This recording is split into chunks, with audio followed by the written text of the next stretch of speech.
మామిడిపళ్ళ రుచులే కాదు, కపిల్ వారి 30 సంవత్సరాల నాణ్యత మరియు నమ్మకం. పహల్గాం ఉగ్రదాడిపై అగ్గి మీద గుగ్గిలమవుతున్న భారత్ పాక్ పై ముప్పెట దాడికి దిగింది. మరిన్ని ఆంక్షలతో విరుచుకుపడింది. పాకిస్తాన్ దౌత్యవేత్తకు సమ్మన్లు జారీ చేయడంతో పాటు అన్ని రకాల వీసా సేవలను రద్దు చేసింది. ఆ దేశానికి వివిధ కారణాలతో వెళ్లిన భారతీయులు వెంటనే తిరిగి రావాలని ఆదేశించింది. పాకిస్తాన్కు చెందిన నటుడి చిత్రం విడుదలను కూడా ఆపేసింది. ఉగ్రవాదంపై ఉక్కుపోదం మోపుతామని అఖిలపక్ష నేతలకు కేంద్రం హామీ ఇచ్చింది. మరోవైపు భారత్పై పాకిస్తాన్ అక్కాసు వెళ్లగక్కింది. సిమ్లా ఒప్పందంతో పాటు మిగిలిన ద్వైపాక్షిక ఒప్పందాలను పక్కన పెడుతున్నట్లు ప్రకటించింది.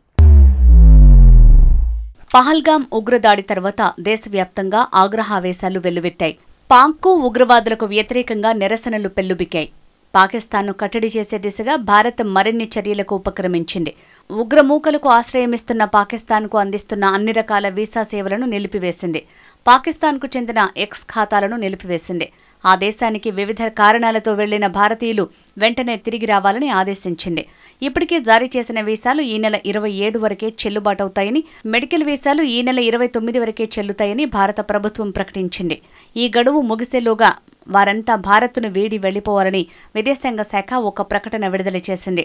వివిధ పనుల నిమిత్తం పాకిస్తాన్కు వెళ్లిన భారతీయులు వెంటనే తిరిగి రావాలని కేంద్రం సూచించింది. వీసాల రద్దు నేపథ్యంలో భారత్లో ఉన్న పాక్ జాతీయులు భారత్ను వీడుతున్నారు.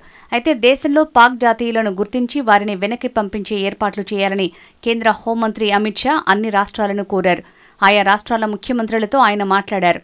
స్థానికంగా ఉంటున్న పాకిస్తానీయులను గుర్తించి ఆ సమాచారం కేంద్రానికి పంపించాలని కోరారు. అప్పుడే వారి వీసాల రద్దుకు అవకాశం ఉంటుందన్నారు. అయితే గతంలో భారత సార్క్ వీసా పొడిగింపు పథకం కింద చాలా మంది పాక్ జాతీయులకు భారత్లో పర్యటించే అవకాశాలను కల్పించారు. ఈ ప్రోగ్రాం కింద భారత్లో ఉన్న ఎవరైనా సరే 48 గంటల్లో దేశాన్ని వీడాలని కేంద్రం తాజాగా ఆదేశాలు జారీ చేసింది. పాకిస్తాన్కు సంబంధించిన ఎక్స్ అధికారిక ఖాతాను మన దేశంలో కలిపివేయించింది కేంద్ర ప్రభుత్వం. దేశంలోని పాకిస్తాన్ దౌత్యవేత్తకు సమన్లు జారీ చేసింది.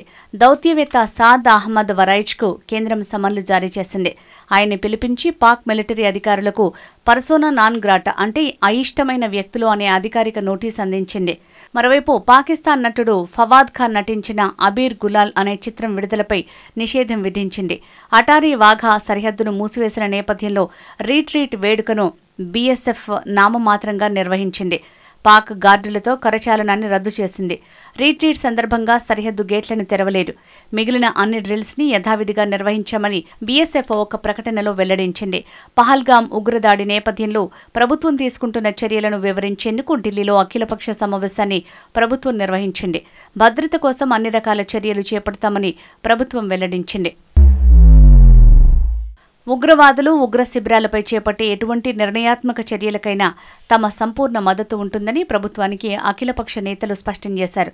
పహల్గాంలో పిరికిపంద చర్య వెనుక పాకిస్తాన్ కుట్ర ఉందని కాంగ్రెస్ వర్కింగ్ కమిటీ ఆరోపించింది.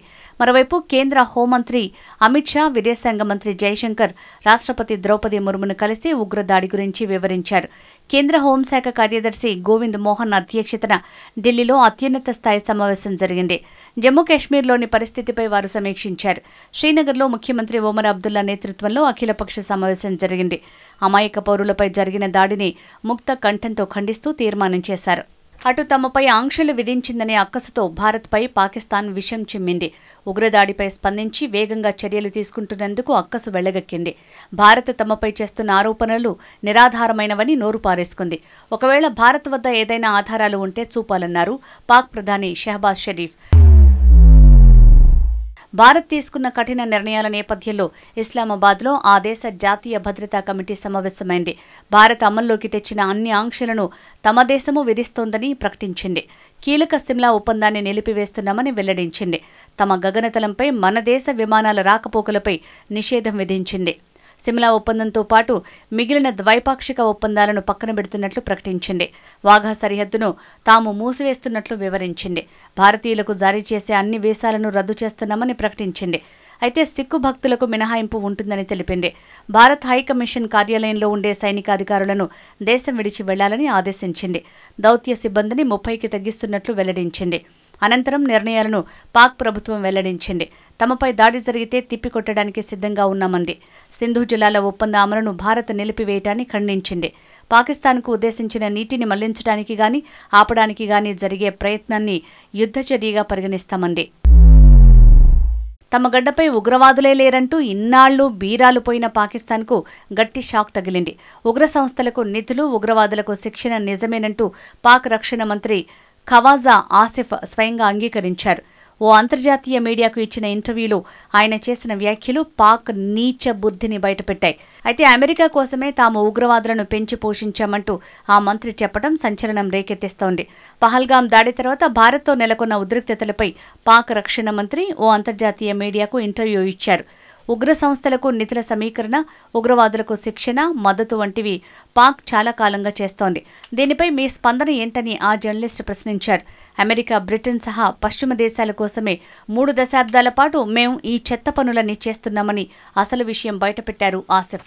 పహల్గాంలో పర్యాటకులపై పాక్ ప్రేరేపిత ఉగ్రమూకలు 26 మందిని బలికొంటే ఆ దాడిని న్యూయార్క్ టైమ్స్ పేపర్ తప్పుగా రిపోర్ట్ చేసింది. న్యూయార్క్ టైమ్స్ కథనానికి అమెరికా ప్రభుత్వం కౌంటర్ ఇచ్చింది. లష్కరే తోయిబాకు అనుబంధంగా పనిచేస్తున్న ది రెసిస్టెంట్ ఫ్రంట్ ఉగ్ర సంస్థ ఈ మతోన్మాద దాడికి పాల్పడింది. ఈ ఘటనపై కథనాన్ని వెలువరించిన ది న్యూయార్క్ టైమ్స్ కశ్మీర్లో మిలిటెంట్లు జరిపిన దాడిలో 26 మంది చనిపోయారని పేర్కొంది. ఈ కథనంపై అమెరికా ప్రభుత్వానికి చెందిన విదేశాంగ కమిటీ ఎక్స్ వేదికగా తప్పుబట్టింది. ఇది మిలిటెంట్ దాడి కాదని, ఇది టెర్రరిస్ట్ అటాక్ అని పేర్కొంటూ న్యూయార్క్ టైమ్స్ రాసిన కథనాన్ని సరిచేసింది. మిలిటెంట్స్ అని రాసిన చోట రెడ్ మార్కుతో కొట్టివేసి అక్కడ టెర్రరిస్ట్ అని సరిదిద్దింది. ఇందుకు సంబంధించిన స్క్రీన్ షాట్ ని ఎక్స్ వేదికగా పోస్ట్ చేసింది.